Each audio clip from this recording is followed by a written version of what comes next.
இந்த 5000 ரூபாய் பணம் கொடுத்தது மத்திய அரசும் அதற்கு துணையாக இருக்கும் அதிமுகவும் இதை தேர்தலை காரணம் காட்டி தடுக்கிறதுக்கு முயற்சி பண்ணிக்குது.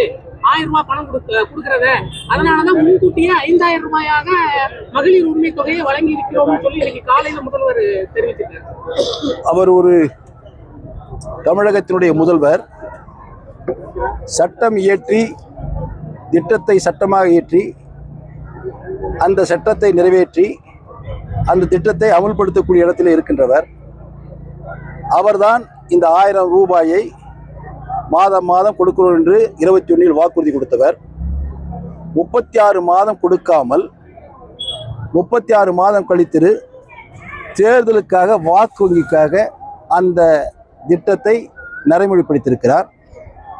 அந்த திட்டத்தை நடைமுறைப்படுத்துகின்ற போது நிச்சயமாக அரசு ஆணை பிறப்பித்திருக்க வேண்டும்.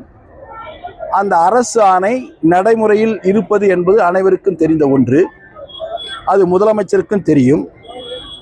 அந்த முறையில் தேர்தலுக்கும் அதற்கும் சம்பந்தமே இல்லை. நான் கேட்கிறேன், இப்பொழுது மாணவர்கள் சத்துணவு சாப்பிடுகிறார்கள். தேர்தல் வந்தால் சத்துணவை நிறுத்தி விடுவார்களா? ஒரு திட்டத்தை ஒரு அரசு அமல்படுத்திவிட்டால் அந்த திட்டம் நடைமுறைக்கு வந்துவிடும். அது ஒரு பாமர மகனுக்கு கூட தெரியும்.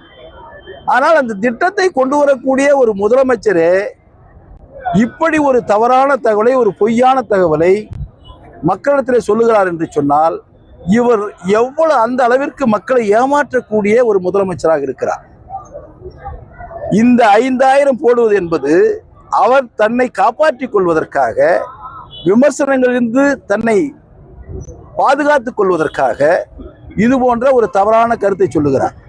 மாதம் 1000 ரூபாய் போடப்படும் என்று வாக்குறுதி கொடுத்து 3 ஆண்டுகளுக்கு முன்பாக சட்டமாக கொண்டு வந்து நீங்கள் அரசாணை பிறப்பித்து கொடுத்திருக்கிறீர்கள். ஒவ்வொரு மாதம் அவர் வத்தான் போகிறது.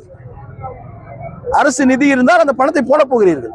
நிதி இல்லை என்றால் அரசு தடுமாற்றம் செய்யப்படுகிறது. ஆனால் அந்த திட்டம் அமலில் இருக்கிறது. அப்படி இருக்கின்ற போது நிதி இருந்தால் அடுத்த மாதம் வர இருக்கிறது. அதே போல அடுத்த மாதம் வர இருக்கிறது. மே மாதம் என்ன தேர்தல் நடக்கின்ற நேரத்தில் ஏன் அதை அட்வான்ஸாக நீங்கள் கொடுக்கிறீர்கள்? என்ன அர்த்தம்? அரசு பணத்தை எடுத்து ஊழல் செய்திருக்கிறார் என்று முதலமைச்சர். ஒரு திட்டத்தை முறையாக மாதம் மாதம் கொடுக்க வேண்டிய அந்த திட்டத்தை முன்கூட்டியே மக்களிடத்தில் கொடுக்கிறார் என்று சொன்னால் அடுத்து வருகின்ற தேர்தலில் அவர்களுக்கு ஆசை காட்டி வாக்குகளை பெறுவதற்காக இவ்வளவு பெரிய தவறை செய்திருக்கிறார். அது நான் வன்மையாக கண்டிக்கிறேன். செய்திகளை உடனுக்குடன் தெரிந்து கொள்ள கீழ்கண்ட கேபிள் மற்றும் டிடிஹெச் நெட்வொர்க்குகளில் எம்நாடு செய்தி தொலைக்காட்சியை காணுங்கள்.